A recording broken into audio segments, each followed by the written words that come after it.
प्रधानमंत्री नरेंद्र मोदी अपनी 3 देशों की सफल यात्रा के बाद स्वदेश रवाना हो गए हैं। अपनी यात्रा के आखिरी चरण में प्रधानमंत्री नरेंद्र मोदी को ओमान के प्रतिष्ठित सम्मान ऑर्डर ऑफ ओमान से सम्मानित किया गया।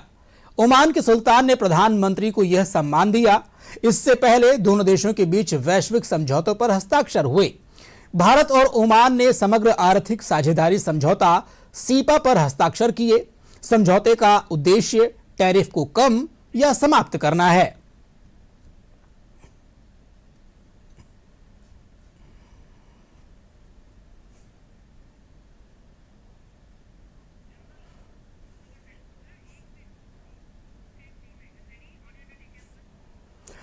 प्रधानमंत्री नरेंद्र मोदी की ओमान यात्रा के दौरान दोनों देशों के बीच हुए वैश्विक समझौतों से व्यापार, निवेश और प्रमुख क्षेत्रों में सहयोग को नई गति मिलेगी। ये भारत को विकसित अर्थव्यवस्था बनाने की दिशा में बढ़ता हुआ कदम माना जा रहा है। प्रधानमंत्री इस यात्रा में कुछ खास बातें हो रही, इस पर ज्यादा चर्चा के लिए हमारे साथ आज जुड़ चुके हैं पूर्व राजनयिक गौरी शंकर गुप्ता। तो आइए अब चर्चा शुरू करते हैं। और गौरी शंकर जी, सबसे पहले तो आपका डीडी न्यूज में स्वागत है। और जिस तरीके से जो 3 देशों की यात्रा प्रधानमंत्री नरेंद्र मोदी ने की है, भारत की अगर हम कूटनीति की बात करते हैं, कितना महत्वपूर्ण है? नमस्कार अतीक जी, नमस्कार सभी दर्शकों को जी। देखिए, ये बहुत महत्वपूर्ण यात्रा रही है तीनों देशों की, जो जॉर्डन से शुरू हुई थी। आपने देखा होगा कि जॉर्डन के क्राउन प्रिंस ने खुद ने अपनी गाड़ी लेके और प्रधानमंत्री जी को अपनी गाड़ी में स्वयं चला के लेके गए थे। और जॉर्डन का उनको हाईएस्ट ऑनर भी दिया गया। और उसके बाद वो गए थे इथोपिया, वहां पे वंदे मातरम का गाना भी पूरी तरह से सुनाया गया और भारतीय डांस और कल्चरल प्रोग्राम वहां पे हुए। और वहां के जो राष्ट्रपति हैं, उन्होंने अपनी गाड़ी में प्रधानमंत्री जी को साथ में लिया और वो चले गए और उनको राष्ट्रीय सम्मान दिया जी। और अब जो लास्ट दौरा है वो ओमान का है। आप जानते हैं कि ओमान और भारत के हजारों साल पुराने संबंध रहे हैं जी। भारत और ओमान के व्यापार पहले हजारों साल पहले से रहा और उसी ओमान के थ्रू वो मिडिल ईस्ट में जाते थे और फिर वहां से यूरोप तक हमारे व्यापारी पहुंचाया करते थे सामान को। तो ये संबंध बहुत पुराना है। लेकिन अभी क्या है कि हमारे डिप्लोमेटिक संबंध हमारी स्वतंत्रता के बाद 70 साल पुराने हुए हैं। तो 70 साल का एक कॉमेमोरेशन इस पीरियड में हुआ है, जो प्रधानमंत्री जी की विजिट के साथ कोइंसाइड हुआ है। इसके साथ ही हमारा व्यापार अभी करीब करीब 11 अरब डॉलर का है ओमान के साथ में।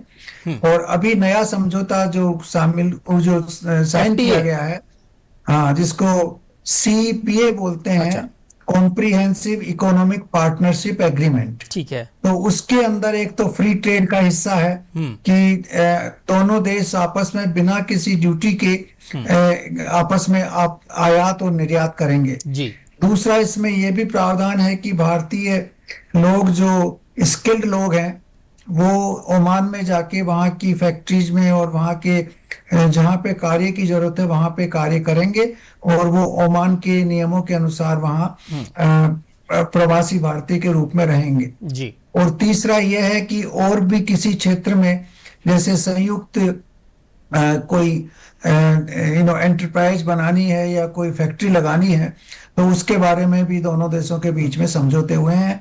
और ऑयल क्षेत्र में, एनर्जी क्षेत्र में तो हुआ ही है। तो ये जो कॉम्प्रिहेंसिव एग्रीमेंट है, ये सब चीजों को कवर करता है। और ये मेरा मानना है कि अगले 5 साल में हमारा जो बायलैटरल ट्रेड है वो 11 अरब डॉलर से बढ़ के कम 15 से 16 अरब डॉलर पहुंच जाएगा। बिल्कुल। गौरी शंकर जी, मैं ये जानना चाहूंगा आपसे, क्योंकि जिस तरीके से जो दोनों देश आतंकवाद के मुद्दे को लेकर बिल्कुल जो है जीरो टॉलरेंस की नीति के साथ काम कर रहे हैं, ऐसे में आतंकवाद को लेकर के क्या कुछ बातें हुई? और उसके साथ साथ ये भी जानना चाहिए कि डिफेंस सेक्टर, जो कि जिस तरीके से देखा जाए जो डिजिटाइजेशन का दौर है, AI का भी दौर चल रहा है, तो ऐसे में टेक्नोलॉजी को लेकर के दोनों देशों के बीच में क्या कुछ समझौते हुए हैं, इन पर आपसे थोड़ी बहुत राय जानना चाहेंगे। देखिए अतीक जी, सबसे पहले तो मैं बताऊंगा कि हमारे और ओमान के बीच में पहले ही एक समझौता है जिससे कि हमारी जो नेवल शिप्स हैं वो ओमान के पोर्ट्स को यूज में ले सकती हैं, और अभी भी ले रही हैं। तो ये नेचुरली हमारी सामरिक समझौते के दौरान ही ये सब कुछ हो रहा है। इसके अलावा हमने जॉइंट प्रधानमंत्री जी ने कहा है कि हम जॉइंट इनोवेशन करें नई चीजों के लिए।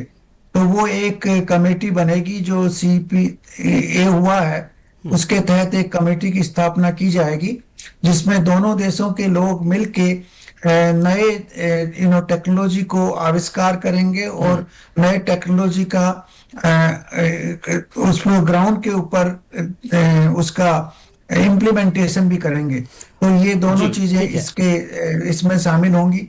और डिफेंस का नेचुरली जब हमारे सी पोर्ट्स का जो एग्रीमेंट है उसके तहत नेचुरली सामरिक व्यवस्था दोनों के बीच में ऑलरेडी है, और उसको और सुदृढ़ बनाया जाएगा। पूरा प्रयास किया गौरी शंकर जी, एक सवाल मेरा यह है कि जिस तरीके से अगर देखा जाए हाल फिलहाल के, अगर हम 1 महीने पहले की बात करते हैं या वर्तमान दौर की बात करते हैं, तो कई सारे ऐसे जो विदेशी विजिट हमारे भारत में भी हुई, जैसा कि अभी रूस के राष्ट्रपति व्लादिमीर पुतिन यहां पर आए, काफी कुछ चीजें रही, उसको लेकर के काफी चर्चाएं हुई और हमारे कहीं ना कहीं देश हित में रहा। और अब प्रधानमंत्री नरेंद्र मोदी कई सारे देशों की यात्रा करके आ रहे हैं। ऐसे में क्या लगता है कि आपको, क्योंकि अभी हाल फिलहाल में ये भी खबरें निकल करके आ रही हैं कि जिस तरीके से जो यूक्रेन के राष्ट्रपति हैं व्लादिमीर ज़ेलेंस्की, उनके भी भारत दौरे की जो है सुगबुगाहट है, ऐसी बातें चल रही हैं। मैं ये समझना चाह रहा हूं कि जिस तरीके से जब दो देश जो युद्ध की स्थिति में हैं और ऐसे में दोनों देशों के राष्ट्राध्यक्ष हमारे भारत में आ रहे हैं, प्रधानमंत्री नरेंद्र मोदी उनकी अगुवाई कर रहे हैं, बैठ के बातें कर रहे हैं, तो क्या लगता है भारत इन दोनों देशों के बीच में जो युद्ध चल रहा है, क्या कुछ भूमिका एग्जिस्ट करता है या क्या कुछ भूमिका है इसकी? देखिए अतीक जी, भारत की अंतर्राष्ट्रीय प्रतिष्ठा पिछले कुछ वर्षों में बहुत ऊंचाइयों पे पहुंची गई है जी। और ये सभी देश मानते हैं कि भारत का एक बिल्कुल निष्पक्ष वो रहता है, व्यवहार रहता है अंतर्राष्ट्रीय स्तर पर। और इसी वजह से तरह तरह के जो विश्व में जो समस्याएं हैं वो भारत के सामने आती हैं। और इसी कॉन्टेक्स्ट में जेलेंस्की जो है यूक्रेन के राष्ट्रपति, उनके आने की संभावना पूरी है, क्योंकि जेलेंस्की जानते हैं कि भारत एक निष्पक्ष रूप से रशिया के साथ बात करके इस समझौते को एक नई दिशा दे सकता है, क्योंकि उनका समझौता पूरी तरह से ब्लॉक हो चुका है। यूरोपियन यूनियन की पोजीशन अलग है, अमेरिका की पोजीशन अलग है, रशिया की पोजीशन अलग है। और जो अलास्का में समिट हुआ था उसके बावजूद भी पुतिन और प्रेसिडेंट ट्रंप दोनों एक साथ नहीं आ पाए। तो इसको देखते हुए वो चाहते हैं कि भारत इंटरवीन करे और इस मामले को किसी तरह से निपटाए। ठीक है, ये संभव हुआ है क्योंकि भारत की अंतर्राष्ट्रीय ख्याति बढ़ी है, भारत बढ़ी है और शुरू से ही जिस तरीके से अगर देखा जाए दोनों देश जो युद्ध की स्थिति में है, ऐसे में भारत हमेशा से ही शांति का पक्षधर रहा है। और प्रधानमंत्री नरेंद्र मोदी ने भी पिछली बार जब रूस के राष्ट्रपति आए थे उन्होंने साफ तौर पर कहा था कि हम शांति के पक्ष में खड़े हुए हैं, न्यूट्रलता के साथ में। इस तरीके से, क्योंकि जिस तरीके से जब दो देश होते हैं उसके बीच में अगर कोई समझौता करवाता है या फिर कोई दोनों देशों के साथ वार्ता करता है तो कहीं ना कहीं ये उसके सशक्तिकरण की एक मिसाल पेश करता है।